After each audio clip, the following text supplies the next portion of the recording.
Friends, पूर्ण ज्योतिष में आप सभी लोगों का स्वागत है।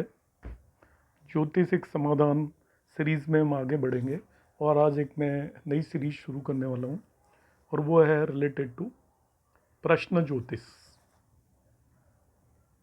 वैदिक एस्ट्रोलॉजी का एक सबसे बड़ा नेगेटिव पॉइंट है कि वैदिक एस्ट्रोलॉजी में जब तक हम किसी भी नेटिव का time of birth, date of birth और प्लेस ऑफ बर्थ ठीक से नहीं जानते, तब तक हम उसके बारे में प्रेडिक्शन देने में कैपेबल नहीं होते।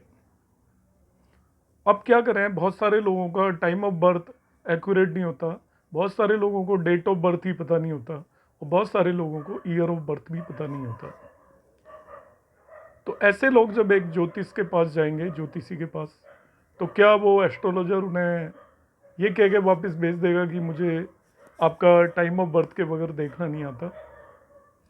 और असल में यदि ज्योतिष देखा जाए तो हम टाइम ऑफ बर्थ को लेकर जो ज्योतिषी प्रेडिक्शंस देते हैं, तो हम एक तरीके से मान के चलते हैं कि हिंदुस्तान जैसे देश में 90% लोगों के बारे में तो हम कोई प्रेडिक्शन दे ही नहीं सकते, क्योंकि उन्हें अपना ना ही तो टाइम ऑफ बर्थ पता होता, ना ही डेट ऑफ बर्थ मालूम होता है।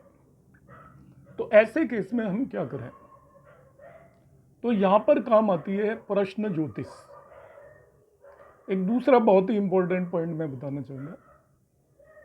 यदि हम प्रेडिक्शन देना चाहते हैं, ज्योतिषी बनना चाहते हैं, एस्ट्रोलॉजर बनना चाहते हैं, तो हमें पाराशरी नॉर्मल कुंडली देखना तो आना ही चाहिए। मगर उससे भी ज़्यादा इम्पोर्टेंट है, मैं इस चीज़ पे को एम्फेसाइज कर रहा हूँ कि उससे भी ज़्यादा इम्पोर्टेंट चीज़ है कि हमें प्रश्न ज्योतिष में कमांड होना चाहिए, मास्टरी होनी चाहिए। देन ओनली हम एक प्रॉपर एस्ट्रोलॉजर बन पाएंगे। प्रेडिक्शन देने में 3 कंपोनेंट को हमें हमेशा ध्यान रखना है। सबसे पहले हमें नॉर्मल कुंडली का एनालिसिस करना आना चाहिए। मगर जैसे मैंने बताया, जिन लोगों का टाइम ऑफ बर्थ या डेट ऑफ बर्थ मालूम नहीं है, तो उनका नॉर्मल कुंडली का एनालिसिस हम कर ही नहीं सकते, क्योंकि कुंडली अवेलेबल नहीं होगी। जिनका टाइम ऑफ बर्थ अवेलेबल है उनकी हम नॉर्मल कुंडली का एनालिसिस कर सकते हैं। और दूसरा एनालिसिस किया जाता है वर्ष फल का। वर्ष फल उतना ही इम्पोर्टेंट है जितना कि उसकी बर्थ चार्ट या जिसको हम बोलते हैं जन्म कुंडली इम्पोर्टेंट होती है। और तीसरा और इन सभी से ऊपर जिसको मैं रखूँगा वो होती है प्रश्न कुंडली। प्रश्न कुंडली का एडवांटेज है, यदि किसी नेटिव को उसका time of birth, place of birth मालूम नहीं है, तभी भी हम उसकी प्रश्न कुंडली के बेस पे उसके प्रश्नों का जवाब दे सकते हैं। अब कभी भी हमारे पास कोई भी नेटिव आता है और वो अपने प्रश्न लेकर आएगा, तो प्रश्न लेकर आने के कई तरीके हो सकते हैं। सबसे पहला मेथड होता है कि वो आपके पास खुद चल कर आए और आपसे कोई भी एक प्रश्न पूछेगा तो हमें उसका रिप्लाई देना है। दूसरा तरीका होता है प्रश्न का कि वो आपको कॉल करे, फ़ोन करे। आज के टाइम पे फ़ोन या व्हाट्सएप पे मैसेज, ऐसी चीज़ें फिजिकली आने से ज़्यादा होती हैं। तो वो व्हाट्सएप पे मैसेज देता है या कॉल करता है, या तीसरा वो किसी के थ्रू आपके पास प्रश्न भेजता है। तो ये तो प्रश्न पूछने के तरीके हुए। अब एस्ट्रोलॉजर को क्या करना है? प्रश्न कुंडली एक गोचर कुंडली होती है, ट्रांजिट कुंडली होती है, और ये ट्रांजिट कुंडली उस समय की होती है जब आपसे वो प्रश्न पूछा जा रहा है। उसी मोमेंट की हमें कुंडली तैयार करेंगे जिसको हम प्रश्न कुंडली कहेंगे। अब इसमें एक बहुत डिस्प्यूटेड पॉइंट है कि वो जो प्रश्न कुंडली है वो कहाँ की बनाई जाए, कि नेटिव ने मुझे यूएस से रिंग किया या मुंबई से रिंग किया या किसी और जगह से रिंग किया, या उसने व्हाट्सएप पर हमें मैसेज भेजा किसी और प्लेस से। तो एस्ट्रोलॉजर को क्या उस नेटिव की प्लेसमेंट के बेस पर कुंडली बनानी है या अपने खुद के प्लेसमेंट के बेस पर कुंडली बनानी है? अब इस बारे में कोई कंसेंसस नहीं है, डिस्प्यूट है लोगों के बीच में। तो जो मेरी एडवाइस है और मेरे गुरुओं ने जो मुझे सिखाया है उसके बेस पर मैं कहूँगा कि एस्ट्रोलॉजर को जिस जगह पर वो खुद मौजूद है वहाँ की कुंडली बनानी चाहिए। और कुंडली का टाइम वो होना चाहिए जिस समय प्रश्न पूछा गया है। अब इस पर मैं एक बहुत ही इम्पोर्टेंट पॉइंट आपके सामने रखना चाहूँगा कि मैं ऐसा क्यों कह रहा हूँ कि जिस समय प्रश्न पूछा गया है, आपके पास प्रश्न पहुँचा है, उससे नहीं मतलब होना चाहिए वो प्रश्न कब ओरिजिनेट हुआ।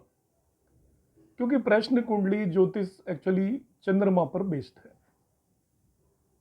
किसी भी नेटिव के दिमाग के अंदर कोई भी प्रश्न कब आया, वो उसके मून पर डिपेंड करेगा, उसके माइंड पर डिपेंड करेगा, उसके मन पर डिपेंड करेगा।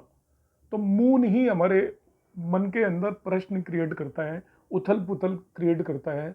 तो मून ने जिस टाइम वो सीड या प्रश्न हमारे माइंड के अंदर क्रिएट किया, उस टाइम की ग्रहों की स्थिति हमें देखनी चाहिए। और एक चीज इसमें आती है कि भाई एस्ट्रोलॉजर मेरे पास आया दोपहर में 12 बजे, तो क्या मैं दोपहर में 12 बजे की कुंडली बनाऊंगा या मैं उससे पूछूंगा कि आपके दिमाग में प्रश्न कब आया। इसमें फिर डिस्प्यूट है और ये मैं आपके ऊपर छोड़ देता हूँ। बहुत ज्ञानी ध्यानी एस्ट्रोलॉजर्स तो ये भी बताते हैं कि उसके माइंड के अंदर जब भी प्रश्न आया आप वो उससे ये पूछिए। हालांकि ये क्लास 6 में सपोर्ट नहीं करती है चीज़, और क्लास 6 में कहीं मैंशन भी नहीं है इतना प्रॉपर वे में, मगर जब उसके दिमाग में प्रश्न आया हमें उस समय की कुंडली बनानी चाहिए। इसमें फिर से एक डिस्प्यूट क्रिएट हो जाएगा कि उसके दिमाग में कब प्रश्न आया, वो सही टाइम बता ही नहीं पाएगा, वो अंदाज़ा बताएगा कल शाम को मैं सोच रहा था, तब सोच रहा था। तो इन सभी डिस्प्यूट को दूर करने के लिए एंड में जो मैं बताऊंगा 3 पॉइंट। फर्स्ट वन, आपको एस्ट्रोलॉजर की जहाँ भी वो है उस जगह की कुंडली बनानी है, गोचर कुंडली बनानी है उस समय की। एस्ट्रोलॉजर जिस भी जगह पर सिचुएटेड है या प्लेस्ड है, वो जहाँ पे भी बैठा हुआ है उस जगह की कुंडली बनानी है आपको। दूसरा, आपके पास जब प्रश्न आया उसी को आप टाइम कंसीडर करके कुंडली बनाएंगे।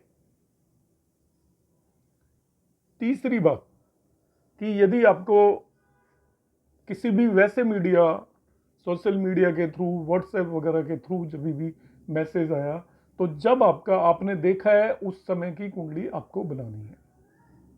व्हाट्सएप पे मैसेज कर दिया उसने 12:30, आपने देखा 2:30, तो आपको 2:30 की कुंडली बनानी है। तो अब नट सेल में जो मैं एंड में बता रहा हूँ कि कुंडली हमें जो एस्ट्रोलॉजर को बनानी है, वो जब एस्ट्रोलॉजर को प्रश्न मिला, जब उसने पहली बार प्रश्न को देखा, अब नेटिव से इसका कोई लिंक नहीं है, और एस्ट्रोलॉजर ने जब पहली बार प्रश्न देखा, एस्ट्रोलॉजर जहां पर बैठा हुआ है उस जगह की हम कुंडली बनाएंगे। तो दोस्तों आज ये इंट्रोडक्टरी मेरी क्लास थी, और इंट्रोडक्टरी क्लास में मैंने एक बहुत सा बेसिक कॉमन पॉइंट लिया है प्रश्न कुंडली से रिलेटेड। आप मेरे वीडियोस देखते रहिए, मैं पूरी प्रश्न कुंडली आपको सिखाऊंगा, और मुझे उम्मीद है यदि आप आराम से यदि इसे देखेंगे, एक नोटबुक और कॉपी लेकर बैठेंगे, तो आप जरूर प्रश्न कुंडली सीख जाएंगे। और सभी लोगों को मेरी सलाह है जो एस्ट्रोलॉजी करना चाहते हैं, आपको कितना ही पाराशरी आती है, कितनी भी कुछ भी आती है, मगर जब तक आप प्रश्न कुंडली पर मास्टरी नहीं करेंगे तब तक आप एस्ट्रोलॉजर नहीं बन सकते। और दूसरा पहलू, आप और कोई एस्ट्रोलॉजी आपको नहीं भी आती है मगर प्रश्न कुंडली आप अच्छे से जानते हैं, तो प्रश्न कुंडली के बेस पर आप कोई भी प्रेडिक्शन नेटिव को दे सकते हैं, क्योंकि प्रश्न कुंडली पे कोई भी रेस्ट्रिक्शन नहीं है कि हमें उसका टाइम ऑफ बर्थ और डेट ऑफ बर्थ पता होनी चाहिए। बहुत सारे प्रश्न ऐसे हैं जिनका जवाब केवल प्रश्न कुंडली ही दे सकती है, आपकी जन्म कुंडली नहीं दे सकती। किसी की कोई चीज खो गई, अब आपकी जन्म कुंडली ये नहीं बताएगी ये कब मिलेगी, मिलेगी नहीं मिलेगी। कोई पर्सन घर से चला गया, तो जन्म कुंडली देखकर ये नहीं पता चलेगा वो कल आ जाएगा, परसों आ जाएगा, आ भी पाएगा या नहीं आ पाएगा। कोई व्यक्ति बीमार है, आपने जन्म कुंडली देखी, तो आप एग्जैक्टली नहीं बता सकते जन्म कुंडली के बेस पे कि अभी ये ठीक होगा या नहीं होगा। तो ऐसे बहुत सारे सवाल हैं जिनका जवाब जन्म कुंडली में नहीं है मगर प्रश्न कुंडली में है। इसलिए आप प्रश्न कुंडली पर जितना भी काम कर सकते हैं आप करिए, आप एक सक्सेसफुल एस्ट्रोलॉजर बन जाएंगे। उम्मीद है आपको मेरी बातें ठीक लगी होंगी। यदि आपको मेरा ये वीडियो पसंद आया तो आप लाइक एंड शेयर कर सकते हैं। आप सभी लोगों का धन्यवाद। किसी को भी एस्ट्रोलॉजिकल रेमेडीज चाहिए तो मेरे व्हाट्सएप नंबर पर वो मैसेज करें, मैं उसको मंत्र बेस्ड रेमेडीज़ दूंगा, ऐसी रेमेडीज़ होंगी जिनमें उसका कोई भी एक्सपेंस नहीं होगा। आप सभी लोगों का बहुत बहुत धन्यवाद।